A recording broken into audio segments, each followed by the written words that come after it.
시편 23편, 우리들한테 너무나 익숙한 또 애창하는 그런 시이기도 한데, 과연 그럴는지 1절 목자이신 하나님에 대한 이름을 부릅니다. 여호와는 나의 목자시니 내게 부족함이 없으리로다. 일단 그 23편은 시편 가운데 가장 목가적인 시로 그렇게 소개가 되어져 있고요. 그 다음에 시인은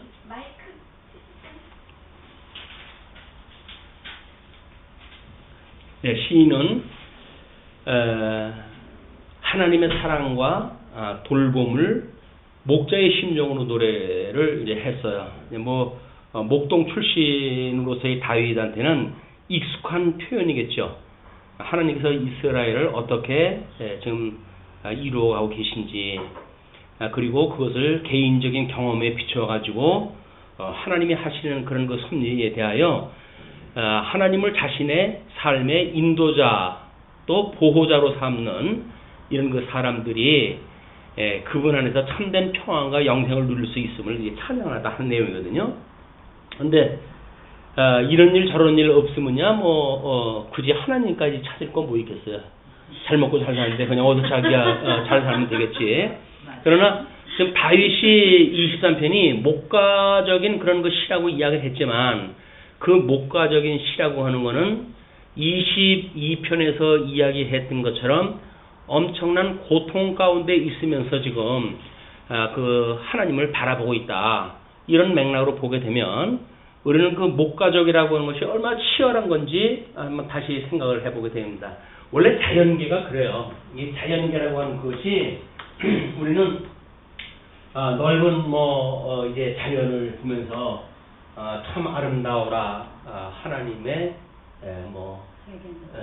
이렇게 해가지고 하나님을 노래하고 그러잖아요. 근데 이 자연의 치열한 생존 경쟁은 우리 눈에 보이질 않으니까 그렇지. 금년에 내년 초까지 가뭄이 계속된다 그러네요. 그때까지 그 가뭄을 이겨내지 못하는 곡물들은 열매를 맺을 수가 없는 거예요. 우리 저쪽에 그 뚝방 쪽으로 해가지고 작년에만 하더라도 호박 줄거리가 엄청나게 있었거든요. 그럼 곳곳마다 이제 이런 그냥 누런 호박 덩어리 놓이고 있고 그랬어요. 별다른 거름도 없이 그냥 심어만 놓으면 가을에 추수하면 되니까. 근데 어저께 저녁에 이렇게 한번 돌아봤더니 없어요. 그 이야기는 호박 줄거리 같은 거는 이미 가뭄에 의해서 녹아서 더 이상 자기의 그런 그 열매를 맺을 수 없는 지경까지 온 거거든요. 눈에 띄는 것이 그런 건데, 그 더위에 숨을 헐떡이며 그 열매를 맺으려고 얼마나 애를 썼겠어. 있는 숲은 다 끌어들여가지고 뭔가 좀 하려고 했었는데, 끝내 역부족으로 해가지고 열매를 소출 못하고 그대로 다 실드시들 죽어버리는 그런 모습을 보면서, 인간들도 마찬가지죠. 인간의 구원을 자기네들이 힘을 사랑하고 인본주의적인 어떤 그런 그 이야기를 하고, 인간 승리를 말하고 인도주의를 이야기하고, 이런 그 사람들의 모습이 하나님의 은혜가 아니면 다 저렇게 호박 줄거리처럼 다 저러고 말 건데, 근데 그 사람들은 그걸 모르는 거예요. 참 당분이래 최대의 지금 복을 누리고 지금 살아가고 있지 않습니까? 경제가 어렵니 어쩌니 해도 지금 같은 세상은 우리 조상들은 쳐다보지도 못했어요. 어디 먹거리가 남아가지고 지쳐는 음식 쓰레기로 나갑니까? 있는 거 다 한 거 가지고 먹을 지경의 그런 그 조상들이었었는데, 이런 혹독한 삶을 살았던 분들은 아마 자연을 보고도 그런 생각이 들었을 거예요. 전부 너무나 아까워가지고 쌀한톨 상에서 올라오기까지의 그 땀을 흘리는 농부들의 모습이 보이잖아요. 그러니까 아이들한테 밥 흘리는 거, 그걸 일일이 잔소리를 갖다 하고 흘리지 못하게끔 하고 교육을 갖다 하고. 왜 그랬을까요? 지금 밥 그릇에 버려도 누가 뭐라 그러진 않아요.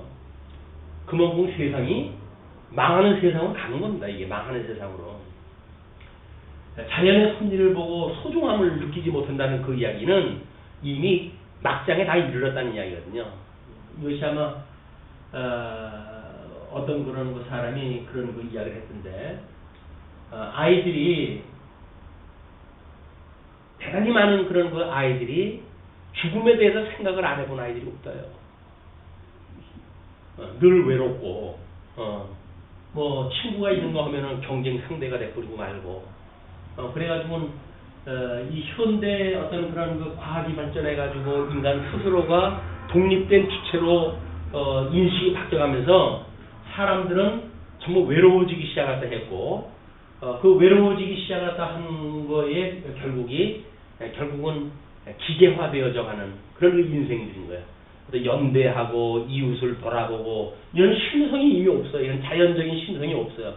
하나님께서 그나마도 은혜로 우리한테 그 일반 계시적으로 주었던 모든 본성을 다 이제 잊어버리고 결국 인간들이 짐승이 돼가지고 살아가는 그런 그 세계가 만들어지고, 그러니까 나이 어린 학생들은 우울하고, 그리고 자기의 존재감이 이렇게 확인 안 되니까 죽음을 결심했다 해가지고 나름대로 자기의 존재감을 확인하고 싶은 이런 그 반응들이 점점 높아진다는 겁니다. 이것이 우리가 그냥 흘려보낼 일이 아니다. 지금 비록 일반 계시적으로는 이렇게 되어졌지만 우리 아이들에게 하나님의 그 은혜가 얼마나 큰지 이 하나님의 은혜를 우리가 소개해서 이 망해가는 세상 속에 그 아이들에게 꿈을 우리가 보여주고 소망을 주고 믿음을 갖다 주어야지, 그냥 거기에 그런 걸 배제시켜버리게 되면 여기서 뭐 이길 수 있는지 몰라요. 경쟁력에서 이길 수 있겠죠. 어떤 자는 이기겠지, 누군가는 이기겠지, 누군가는 지겠고, 이긴다고 해가지고 궁극적 승리가 아니라는 거예요. 그 아이가 이기고 난 뒤에 그 허탈감은 이루 말할 수가 없는 거야. 도대체 내가 누구를 위해서 이렇게 싸워왔는지, 왜 이렇게 치열하게 살아왔는지 이유가 알 수가 없으니까 결국은 결혼이고 뭐고 다 포기하고 3포 세대, 5포 세대가 되어져 가지고 인생을 아마 조롱하면서 사는지도 몰라요. 뭐 인생 다 그런 게 참 이렇게 짐승처럼 살다 짐승처럼 가는 인생, 그렇게 이야기할지 모르는 아주 불쌍한 시대에 우리 아이들이 살아가고 있다. 경제적으로나 뭐 이런 어떤 눈에 보이는 걸로 해가지고는 말할 수 없는 풍요를 누리죠. 그 말할 수 없는 풍요를 누리는데 실질적으로 그 심령 속에서는 말할 수 없는 빈곤을 느끼고 살아가는 것이 지금 현실 세계다. 우리 아이들한테 이 복음 전하지 않으면 소망 없습니다. 같이 다 망해가는데, 그것을, 그런 그 감각을 가지고 이 목가풍적인 시편을 갖다 봐야, 지금 다윗이 여호와는 나의 목자시니 했을 때 그 목자가 어떤 목자예요? 자기를 태중에서부터 우리 주님께서 불러주셨던 분이라는 거 아닙니까? 22편에 의해서 볼 것 같으면 우리 하나님은 내가 모태안에 배에 있을 때로부터 우리 주님께서 나를 불러내셨고 인정하게 해주셨고 그런 분입니다. 그런 분이 나의 목자라는 거예요. 그런데 뭐 시작했던 거 다 잘라버리고 과정 중에 있는 그런 그 형편을 보고 우리가 뭐 인간의 승리를 갖다 말하고 그런다는 것이 얼마나 지엽적인 일이겠어요. 우리 저 영원한 세계로부터 우리가 하나님 뜻이 하늘에서 이루어진 것처럼, 그래서 하나님이 만사 만물이 주께로 나오고 주께로 만미암고 주께로 돌아간다고 하는 대전제를 가지고 다윗은 여호와는 나의 목자라고 이야기를 하는 겁니다. 아마 자기 목동 시절에 그 어미 양이 새끼를 하나 난다고 했을 때 목동들이 얼마나 애지중지했겠어요. 그 새끼 난다고 해가지고 보양식도 만들어주고 수고했다고 해가지고 뭐 쓰다듬어 주고 막 그렇게 해가지고 새끼의 젖을 물릴 수 있도록 아마 그렇게 했을 겁니다. 그것이 일반적인 목동들이 가지고 있는 자세거든요. 그런데 세상이 망하다 보니까 그런 것이 다 없어지는 거예요. 그러니까는 부모 자식 간의 갈등만 남게 되어지고 이래가지고 결국은 이 망하는 세상 속에 우리가 편승되어져 가고 있다. 다윗이 여호와는 나의 목자시니 이 이야기는 창세전서부터 이미 나를 예정하셨고 하나님의 그 예정하신 뜻을 따라서 이미 천국에서 다 이루셨고 그 하늘에서 이루신 것을 이 땅에서 이루시는 나의 여호와시여 라고 부르는 의미란 말이에요. 이게 전체를 어우르는 그런 그 여호와라고 칭호지, 단순히 언약대로 이루시는 여호와, 그래서 내가 멋대로 살아도 우리 하나님 언약대로 하시기 때문에 나한테 어쩔 수 없는 하나님, 이런 개념이 아닌 거예요. 이게 막가자고 하는 그런 그 하나님의 이름이 아닙니다. 그렇기 때문에 내게 부족함이 없다는 거예요. 왜 부족함이 없다는 거예요? 지금 많은 대적들에게 공격을 받고 있고 뭐 그 기름 부음 받은 자임에도 불구하고 말할 수 없는 수모를 당하고 있는데도 불구하고 왜 부족함이 없을까요? 그는 아까도 이야기를 했지만은 이 사망과 부활이라고 하는 두 가지를 동시에 본 거예요. 동시에. 현재는 고난에 임하고 있지만 이 순환의 시대가 끝이 나게 되어지게 되면 하나님의 회복이 있게 되어지고 뭐 성경에서 늘 선지자들의 입을 빌려가지고 주님께서 그랬잖아요. 나중 영광보다 이 영광이 먼저 영광보다 승하게 하시기 위해서 하나님께서는 파란만장한 역사를 갖다 섭리하시겠다는 이야기니까 그 두 개를 다 볼 수 있는 믿음의 사람 다윗은 부족함이 없다는 거예요. 예, 나의 뜻대로 주의 뜻대로 해달라는 거예요. 지금 이 고난을 우리가 주님처럼 내 뜻대로 마옵시고 주님의 뜻대로 하옵소서라고 하는 기도를 하여 우리가 할까요? 이 기도를 내 뜻대로 해달라고 우리는 아우성하네 이게. 그러면서 뭐가 우리가 부족함이 없어요. 부족함이 없는데 뭘 다 하려고 아우성을 쳐요. 우리 하나님이 진짜 나한테 부족함이 없다고 하는 그 이야기는 현재 죽는 그 고비까지 왔음에도 불구하고 그 하나님은 나를 아주 죽이지 아니하시고 나를 아주 걸려 넘어지게 하시지 아니하시고 끝내 나를 구원할 분이신 걸 믿기 때문에 이 부족함이 없다는 거지 현재 상황이 좋기 때문에 부족함이 없다는 게 아니거든요. 근데 이걸 너무 목각풍적인 걸로 보게 되면 하나님께서 그래도 이만큼 너무 유효한 세월을 주셨고 아름다운 곡물로 인해 가지고 오곡백과가 무르익는 이런 추수과 같은 더도 말고 덜도 말고 뭐 한가위에만 갔다라고 했던 이런 그 시절을 우리 주님께서 주셨습니다. 라는 걸로 해가지고 부족함이 없다고 이야기할 거거든요. 다윗이 지금 부족함이 없다는 그 지경은 그런 지경이 아니에요.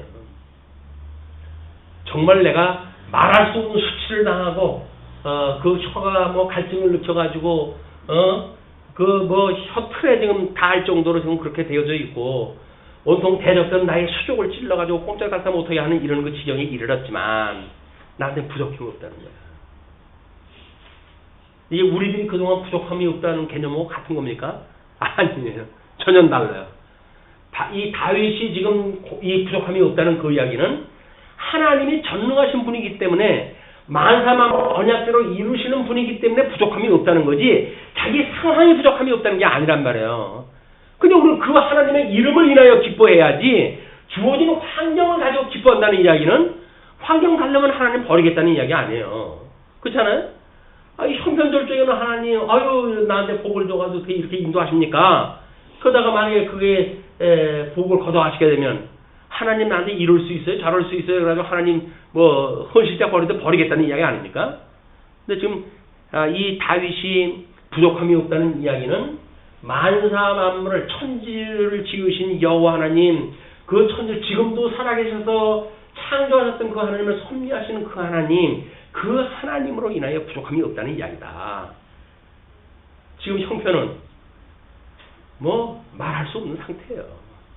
그걸 놓치면 안 된단 말이에요. 그걸 놓치면 우리는 이제 뭐 만모니즘 하라든가 또는 세속적 뭐 부여를 추구한다든가 이런 쪽으로 갈 수밖에 없어요. 성경에서 지금 그런 거 이야기하자는 거 아닙니다. 적어도. 자, 그러니 이제 그런 그 전제 아래 목자이신 하나님을 부르고 2절로 3절 그 하나님의 인도를 이렇게 고백을 합니다. 그는 나를 푸른 풀밭에 누이시며 쉴만한 물가로 인도하시는도다. 인도하신다는 이야기는 이미 거기 도착했다는 거예요? 아니면 가고 있다는 거예요? 그 궁극적으로 도착된 게 아니니까요. 그냥 그쪽으로 가신다고 하는 건 알아요. 만사함으로 언약대로 이루신다고 하는 그거는 우리가 알아요. 그러나 현재는 이 불확실한 시대에 있는 거예요. 불확실한 시대에. 많은 대적들에 의해서 공격을 받고 있고 불확실한 시대에 살고 있다. 그러나 그는 나의 목자 되시는 여호와께서는 나를 푸른 풀밭에 누이시고 쉴만한 물가로 인도하시는 것이 분명하다. 그럼 현재 어려운 삶이 있으면 불만을 갖다 해야 된다고요? 아니잖아요. 목적을 위해서 이런 과정을 주셨기 때문에 이 과정은 기꺼이 우리가 기쁨으로 수용을 할 때 해야 될 부분이란 말이에요. 그러니까 범사에 감사하고 항상 기뻐하지. 목적만 추구해가지고 현재 형편이 나쁜데 우리가 현재 상황을 놓고 하나님 앞에 살아간다고 한다면 뭐 감사하고 뭘 기뻐하겠어요. 현재 상황은 그럴지라도 하나님께서는 만사만물을 언약대로 이루시는 분이기 때문에 현재 고난의 삶을 인도하실지라도 궁극적으로 승리의 길로 인도하시는 분이라고 믿어지니까 언약대로 이루시는 분이니까 우리 하나님이 나로 하여금 푸른 풀밭으로 인도하시는 것이 맞다. 유수에 머물러 있는 것이 아니라 민족적 회복을 갖다 하실 분을 믿는다는 이야기예요. 예수 그리스도 죽으심에 놓아두진 아니고 부활의 역사를 일으키신다고 하는 걸 믿는단 말이에요. 그러니까 내 뜻대로 마옵시고 아버지의 뜻대로 해달라 그러지. 예수님이 당신 뜻대로 하려면 죽지 않고 다 멸해버리고 말겠죠. 그럼 하나님의 영광이 드러납니까? 안 되잖아요. 그러니까 내 뜻대로 마옵시고 아버지의 뜻대로 해주세요. 그 이야기는 뭐예요? 이 환난을 당하는 끝까지도 하나님께서 가게 해주세요. 왜? 주님께서 나를 인도하시니까. 자, 그러면서 내 영혼을 소생시키시고 자기 이름을 위하여 의의 길로 인도하시는도다. 그 인도하는 길이 어떤 길이래요? 인도하시는 길이. 일단은 내 영혼을 소생시키는 길이에요. 내 영혼을 소생시키는 길. 이 길이 아니면 우리 영혼은 세상에 썩을 것들을 취해가지고 거기에서 영혼하고 맞바꿔 먹고 사는 그냥 불쌍한 인생일 수밖에 없는데 우리 주님께서 인도하시는 이 길은 내 영혼을 소생시키시는 길이에요. 그래야 우리가 죽었다가 살아나야 새로운 피조물로 살아날 수 있는 이 길로 인도를 갖다 하신단 말이에요. 그러니까 우리들한테 당하는 이 환난의 길은 우리는 쌍수를 들고 환영을 갖다 해야 될 길입니다. 이게 주님 내 영혼을 소생시키는 길이라고 한다면 기꺼이 이 길로 인도해 주세요. 우리가 그렇게 해야지. 그 길은 저는 싫은데요. 그럼 어떻게 하겠다고요? 저 지옥으로 가겠다고요? 아니잖아요. 내 영혼을 소생시키는 길이라고 한다면 그 길로 가야죠. 그것이 예수 그리스도의 골고다의 길이었었고 십자가의 길이었다. 예수님이 죽으시는 길로 가시기 때문에 그것이 이 영혼이 소생시키는 길로 간다니까요. 그가 죽지 않으면 이 영혼이 소생될 수가 없어요. 그걸 깨닫게 하는 것이 끊임없는 문제로 고난의 문제라니까요. 근데 고난이 없이 우리 영혼을 소생시키는 걸 우리가 깨닫는다고요? 거짓말이에요. 그렇다고 해서 뭐 말씀이나 우리가 뭐 정말 이렇게 중심이 잡혀가지고 말씀을 상고합니까? 그것도 아닐 거 아니에요. 내 좋은 것만 가지고 내 좋은 대로 시각을 가지고 성경을 보고 아닙니까? 그럼 거기에는 우리의 영혼을 소생시키는 그 우리 주님을 만날 수가 없다. 또 우리 하나님께서 그렇게 인도하셨을 때 우리를 위해서 그러는 것이 아니라 자기 이름을 위하여 이제 인도해 가시는 길이에요. 자기 이름을 위하여 의의 길로 인도하시도다. 이미 아담에게 언약하셨던 복을 주셨을 때의 그 복, 그거를 하나님의 의를 위해 가지고 이루어 가시겠다 그 이야기예요. 그러면 하나님의 복을 준 자가 의에 합당하게 되면 그 의에 참여가 되어지지만 합당치 않은 자는 지옥에 집어넣으셔야 될 거 아니겠어요. 그게 거룩이란 말이에요. 빛과 어둠을 나누는 역사, 복 있는 자와 저주받은 자를 나누는 역사, 이것이 아담에게 주어졌던 언약을 이루어 가시는 일이기 때문에 그 여호와 그분이 그 의의 길로 인도하시는 것은 언약대로 이루신다고 하는 여호와 이 하나님의 이름을 위해 가지고 하나님께서 해가시는 일이지 뭐 인간을 위해서 해가는 일이 아니다. 그래서 그걸 부자지간에 예를 들어 가지고 아들이 뭐 눈밭에 맨발로 가 있으면 아버지가 얼마나 마음이 아프겠느냐. 그러니까 그가 그 아들을 용서했다 하고 불러드릴 거다 이렇게 이야기하는 그거는 너무 낭만적인 표현이에요. 낭만적인 표현. 우리 하나님은 당신의 이름을 위해서 그렇게 해가시는 일이지 아들이 맨발 벗고 있다고 해서 불쌍해서 살려주고 그런 거 아니라니까요. 우리는 그런 아버지로 연상이 되어지니까 무조건 오고 아버지한테 떼쓰라는 거예요. 떼쓰면 아냐 아버지가 들어줄지. 근데 아버지는 당신의 이름을 위해서 의의 길로 인도하시는 분이에요. 그 전제가 되어져야 이제 그 4절 하나님의 보호를 이야기할 수가 있는 거겠죠. 내가 사망의 음침한 골짜기로 다닐지라도 현재의 상황이에요. 또 해를 두려워하지 않을 것은 그럼에도 불구하고 해를 두려워하지 않을 것은 주께서 나와 함께 하심이라. 이런 그 지경에 하나님이 나를 두지 아니하시고 음부의 자리를 펼지라도 거기 함께 계신 주님, 이분이 임마누엘 주님으로 이 땅에 오신 분 아닙니까? 이들이 바벨론의 포로로 끌려갔지만 하나님께서 이들을 외면하고 계시다고 한다면 바사 제국에다가 고레스 임금을 갖다가 왜 세우셨고 고레스 임금 그 이하의 왕들로 하여금 왜 칙령에 따라서 이스라엘 백성들을 회복하게 하는 역사를 하셨겠어요. 함께 계신 거예요. 함께 계신 거. 그냥 바사 제국에 의해 가지고 이스라엘 백성들이 귀환을 갖다 할 수가 있었고 성전을 지을 수가 있었고 성곽을 중수할 수가 있었다. 그걸 모형적으로 보여줬는데도 불구하고 이 꼴이 뭡니까? 라고 해가지고 이야기를 한다면 그거는 이제 믿을 수가 없어요. 예수님 와도 못 믿어요. 그 사람들이. 그게 유대인들이란 말이야. 유대인들만 그렇습니까? 우리들도 마찬가지죠. 이런 어떤 분홍빛 꿈을 꾸가지고 하나님 앞에 기도를 했다 했는데 그런 기도가 안 온다고 한다면 우린들 그리 가겠어요? 안 가죠. 그냥 이 세상역에서 발붙이고 사는 것이 그나마도 나니까 저 여기 있을게요 라고 할 거예요. 우리가 이 음부의 자리를 필지라도 함께 계신 주님, 이것이 예수님이 십자가에 못 박아 죽으셨지만 그를 그냥 두지 아니하시고 음부가 그를 놓아주지 못하도록 하지 아니하시고 사망 권세를 부셔버리고 그리고 예수님을 부활하게 하셨던 하나님의 능력입니다. 그게 권능이에요. 그래서 나라와 권능과 영광이 아버지의 것이 되니까요. 그 아버지의 것이기 때문에 이게 가능한 거예요. 자꾸 우리 거 위에 가지고 해달라고 그러면 하나님 입장 곤란합니다. 하나님의 뜻은 그렇지 않은데. 자, 해를 두려워하지 않을 것은 주께서 나와 함께 하심인데 나와 함께 하신다고 하는 것이 뭘로 표현이 되어지냐면 주의 지팡이와 막대기가 나를 아니하시나이다. 주의 지팡이와 막대기, 양이 다른 데로 가게 되면 하나님 이 목자가 어떻게 하겠어요? 워워워 막대기로 해서 들어올 거 아니겠습니까? 너무 낭만적으로 보면 안 된다니까요. 지 가고 싶은 대로 못 가게 하시는 거야 하나님께서. 막대기로 몽댕이로.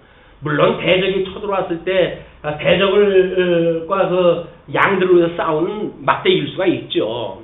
그러나 말 안 듣는 양을 인도해 가는데 필요한 막대기란 말이에요. 그게. 무조건으로 내 말 들어달라고 하는 그 이야기는 3살짜리 장난감 가게에서 두 발 뻐텅거리면서 떼쓰는 것과 똑같은 거예요. 우리는 3살 먹은 애들은 아니잖아요. 장난감 가게에서 다른 사람들 보는데 내가 여기서 땡깡 부리면 우리 엄마 창피해서 말 들어줄걸? 야단수 써가지고 그 일을 안 할 거란 말이야. 3살 먹은 애들은 그 짓 한다니까요. 사람들 많은 데서 그냥 완전히 줄여놓아가지고 땡깡 막 놓고 그래요. 엄마는 창피해가지고 어떡하는지 그 창피를 모면하기 위해 가지고 사줄게. 그때 한번 그게 길들여져 버리게 되면 평생 그러고 삽니다. 그 아들은. 그때 따끔하게 안 되는 거야. 단호하게 그렇게 이야기하고 막대기로 해가지고 그걸 교육을 다 하고 채찍으로 그를 치고 그렇게 해야 다시는 그 섣부른 연극을 갖다 안 하지.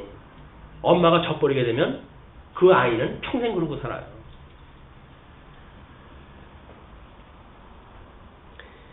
자, 5절에 보니까 하나님의 축복을 이야기를 합니다. 주께서 내 원수의 목전에서 내게 상을 차려주시고 기름을 내 머리에 부으셨으니 원수의 목전에서 내게 상을 베푼대요. 그 상이 푸른 초장과 쉴만한 물가로 인도하게 하셨다 그 이야기예요. 상을 베풀었으니까 그 먹거리 인도하시는 길이 어디예요? 나를 푸른 풀밭과 쉴만한 물가로 지금 인도하시는 길이라고 하지 않았어요? 거기 인도가 되어졌으니까 원수의 목전에서 그걸 뜯어먹게 한다 그 이야기예요. 우리 주위에는 뭐가 있어요? 원수들이 에워싸고 있죠. 원수들이 에워싸고 있는데 우리 주님께서 그 원수 마귀가 들어오지 못하게끔 해가지고 막대기로 해가지고 그들을 막고 그리고 택한 백성들한테는 그 푸른 초장과 쉴만한 물가에서 쉬게끔 하신단 말이에요. 그게 여기서 이야기했던 복에 대한 이야기예요. 하나님께서 언약하셨던 언약한 나라, 언약 자손들이 나는 하나님의 나라, 이 하나님의 나라야말로 원수들이 어제 애워쌌던 나라 아닙니까? 그 나라에서 하나님과 함께 사는 나라 여기에요. 그것이 예수님의 와가지고 뭐라고 설명이 되어 있습니까? 음부의 권세가 무너뜨리지 못하는 교회. 교회예요. 이건 음부의 권세가 결코 무너뜨리지 못하는 교회라니까요. 우리가 하나님의 말씀을 가지고 하나님을 경외해 살게 되게 되면 음부의 권세들이 우리 얕잡아 보질 않죠. 그런데 가만히 보니까 지나 저나 똑같아. 교회에서 하는 짓이나 지가 하는 짓이나 똑같아. 그럼 완전 이 사단 밥 되는 거예요, 이게. 교회가 음부의 권세와는 차별화가 돼야지. 음부의 권세가 추구하는 걸 그대로 따라가고 문화를 그대로 따라가고 세속적인 그런 믿음을 갖다 그냥 따라가고 그렇게 이야기한다는 건 이미 음부에게 잡혀 먹힌 거예요. 우리 영혼이 소생되어진 게 아니에요. 그리고 여기서 매일 일용할 양식을 갖다 우리 주님께서 주십니까? 일용할 양식, 쉴만한 물가, 또 우리 이 먹을 꼴로 해가지고 주시는 그것이 지금 우리한테 이루어집니까? 이게 아니라고 한다면, 양식이 주어지는 것이 아니라고 한다면 우리 하나님께서는 우리들을 인도하시는 것이 이쪽 길이 아니라는 거예요. 그럼 어느 길로 간 거예요, 지금 우리가? 사건에 의해 가지고 사건 길로 간 거예요, 이게. 사건에 의해 가지고. 그러니까 말씀이 없죠.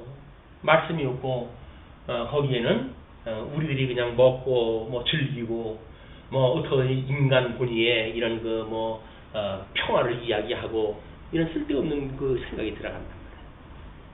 하나님 말씀을 전해야 될 교회가 뭐 인문서적을 탐독을 해야 된다는 둥 이렇게 하면서 인문화 만들어가고 그 얘기는 세속화 만들겠다 그 이야기 한마디로 인본주의 뭐 이런 것들을 이야기해가지고 인간의 근본이 뭐냐 뭐 이렇게 이야기하다 하는데 인간의 근본이 뭐예요? 죄인이지. 다 쓸어버릴 죄인들이지 뭡니까? 그래서 우리는 다만 하나님의 은혜로 해가지고 구원받았다고 하는 거지. 인간이 본연의 무슨 인도주의가 어떻고 이래가지고 가난한 사람을 돕고 인간들이 그럴 입장이 못 돼요. 타락된 그런 인간은 그런 입장이 못 된다. 철저하게 하나님 말씀을 왜곡하고 하나님을 불신하고 그리고 자기의 세력을 구축하는 가인의 자손들이 하는 일이란 말이에요. 가인의 자손들이 일하다 해간다. 그러나 주님께서는 내 원수의 목전에서 내게 상을 차려주시고 기름을 내 머리에 바르셨으니 이 기름을 내 머리에 바른다는 이야기는 위임식 때 뿌리는 그런 그 기름이 아니라 흔히 왕궁에서 이제 잔치 때 머리에다 기름을 바른다든가 수염에 기름을 바른다든가 이런 좀 위험이 있는 사람들이 하는 일이라고 이렇게 이야기를 합니다. 아마 요즘 같으면 재를 바르거나 해가지고 외양을 뿌리는 일인지는 모르겠어요. 그때는 그 고급 잔치 때 그렇게 했다고 그러네요. 자, 그러면서 그렇게 부으셨으니 나한테 높은 자리에 있어가지고 머리에 기름을 불러서 다른 사람들로 하여금 우러러움을 받을 수 있게끔 주님께서 그렇게 했으니 내 잔이 넘친다 그 이야기예요. 지금 비록 여기에 내가 지나가고 여기에 지나갈 사람이지만 이 전체를 놓고 보니까 내가 하나님 앞에 관심을 받고 하나님 앞에 멸류관을 받고 그 이야기 아니겠어요? 영화로움을 받고 그렇게 살아가고 모든 자들이 나를 갖다가 칭송하고 울어볼 그런 하나님의 사람으로 내가 우뚝 서게 되어지니까 내 잔이 넘친다 그 이야기예요. 여기서 가난하고 힘들고 그런데 없는 사람 비교해보면 이것도 복에 겨운 거지 라고는 상대적 개념으로 해서 위로하려고 하는 이야기 아닙니까? 여기서 지금 하는 위로는 절대적인 위로예요. 절대적인 위로. 하나님께서 우리의 인도하실 그 목적지에 이루게 되어질 걸 우리가 믿음으로 보기 때문에 그 믿음에 보게 되어지는 것이 영원한 천국에서 우리들은 하나님을 영원 문으로 찬양을 하고 부탁한 백성들, 우리를 저주했던 사람들, 우리를 미워했던 사람들, 우리를 핍박했던 사람들은 어디에서? 지옥에서 어둠에서 이를 갈고 있으니까 그러니까 내 잔이 넘친다 그 이야기예요. 내 잔이. 이 길이 의의 길이고 바로 내 영혼이 소생되어지는 길이에요. 이 길이 아니면 하나님을 만날 수가 없어요. 그냥 예수님께서 오직 나는 길이요 진리요 생명이니 나로 말미암지 않고는 아버지께로 올 자가 없다 이렇게 이야기를 하지 않습니까? 이 의의 길, 이 길을 우리가 보고 비록 우리가 고난의 삶을 산다 할지라도 고난, 잠시 잠깐 사는 인생인데 가지고 고난의 삶을 살면 어때요? 죽기 뿐이 다 오겠어요? 그런다 할지라도 우리 하나님께서 우리 영혼을 소생시키는 길이라고 한다면 기꺼이 우리들이 가야 될 길이지 도망갈 길이 아니다. 이걸 우리가 사단이 무서우면 이걸 피하게 되어진단 말이에요. 그래서 사람도 우리 하나님께서 쓰시는 도구인데 그렇다고 한다면 멸망의 길이라 할지라도 두려울 게 없어요. 아니 뭐 이 우리 인생 죽으면 그냥 하나님 나라 간다면요. 영생을 얻었다면요. 근데 현재 고난이 우리한테 왜 이게 두려움이 되느냐고요. 두려움이 대상이 아니다. 이거는 내 자신이 넘친다고 하는 신앙을 고백해야 될 길이지 결코 우리가 무릎을 꿇을 길이 아니다. 제가 그렇다는 얘기 아니에요. 성경이 그렇다는 이야기입니다. 예, 그래서 6절의 끝으로 여호와의 왕으로서 다짐을 이렇게 이야기합니다. 여호와의 왕으로서의 다짐을 내 평생의 선하심과 인자심이 반드시 나를 따르리니 평생이라고 하는 것은 형통할 때만인가요? 고난받을 때도 포함되어지는 건가요? 예, 둘 다라고 한다면 내 평생의 선하심과 인자심 하나님의 기뻐하시고 온전하신 뜻에 의해서 이 길이 만들어진다고 한다면 반드시 나를 따르리니 그 하나님의 은혜가 따르리니 내가 여호와의 집에 영원히 살리로다.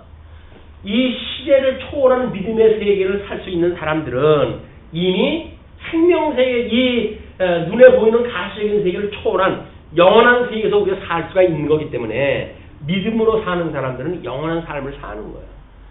우리 이 세계에 연연되어지거나 제한되어진 것이 아니라 영원한 하나님 나라를 소망으로 살아가는 이런 그 다윗의 의연한 이런 그 시의 고백을 우리 예수님에 의해서 성취가 되어졌고 이것은 다시 주님의 몸된 교회 성도들에게 정말 하나님이 우리 예수님이 하나님께로 인도하는 길이라고 하는 걸 고백하고 그래서 매일같이 일용할 양식을 구하는 성도로서의 삶을 다시 한번 생각하게 되어지는 주기도를 끊임없이 우리가 한번 또 생각하고 또 생각하는 이런 기회가 되어졌으면 좋겠습니다. 기도하시죠.